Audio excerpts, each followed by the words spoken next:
How's it going, everybody? I'm Lewis and we've got a new update from the Old School RuneScape team. This is the Dragon Warhammer.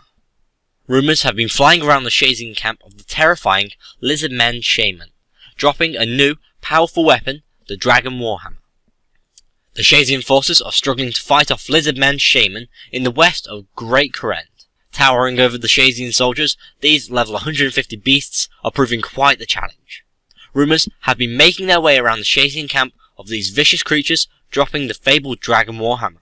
If you wish to take on the Lizardmen Shaman to try and get your hands on the Dragon Warhammer, you will first need to earn 100% favour with the Shazin house.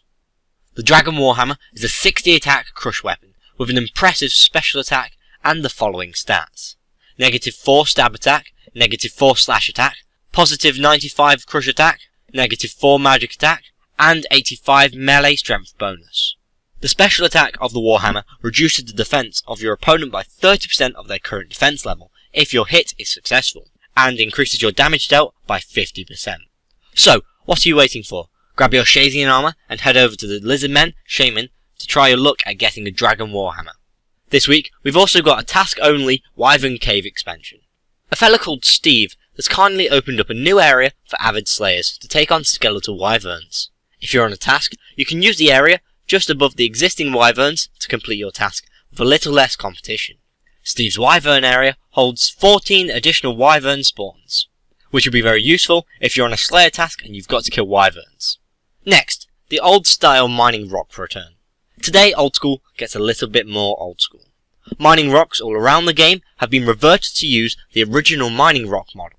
This should be a nice nostalgia trip for those of you that played pre-2007 RuneScape, and will almost certainly send you on a trip down memory lane. Next, the Fishing Trawler reward interface. The Fishing Trawler reward interface has been given a few new features this week. There are now buttons for bank all and discard all to make getting straight back to your game much easier. You're also able to discard item stacks one at a time to get rid of the rewards you aren't so interested in, which will make Fishing Trawler a lot easier. I remember when I was doing Fishing Trawler to get the Angler's outfit, it was a pain to bank my items every time I finished. Finally, this week we've got the other news. Higher value items now prioritise when too many items are dropped in a single spot. For example, if a Dragonfire shield is on the same spot as many willow logs, the willow logs will be deleted before the Dragonfire shield. And untradeable items are going to be considered high value items. When mining essence blocks in Great Korend, you will now need to switch between the two rocks occasionally. The Korend favour overlay will now transfer between fixed and resizable mode correctly. Participating in activities in Korend, which require 100% alignment, no longer reduce your alignment with other houses. A couple tiles of stray blocking in the Tith farming area have been removed.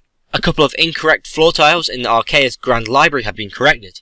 Uncharging the blowpipe, serpentine helm, or toxic staff of the dead will now ensure you have inventory space for the scales and darts if necessary. The cart puzzle interface in the Forgotten Tale of a Drunken Dwarf quest now displays the green and yellow stones correctly. A missing apostrophe on the Rogue's Den music track has been added. A grammatical error in the Nacra's Lament referencing a oak log fire has been corrected to an oak log fire. A grammatical error when cooking anglerfish has been corrected from a anglerfish to an anglerfish. The word receiving is now spelt correctly in dialogue with the wedge. A space has been added to a message received when using Varrock's apothecary, as one was missing. And finally, the farmer's wife in Hosidius now has an animated chat head. So very interesting update this week. A lot of these updates are coming from the most recent poll or the one just before that. Obviously the big update is the Dragon Warhammer, and I think that'll be quite interesting to see how popular it becomes and if it's used in PvM, PvP or whatever situations it's used in. If you want to discuss this update, please go on the forums or in my comments below. If you want to watch the latest Old School RuneScape developer blog, please click here for the Inferno. And if you want to watch the latest Old School RuneScape poll, please click here for Zaya, Deadman Mode and Jad 2.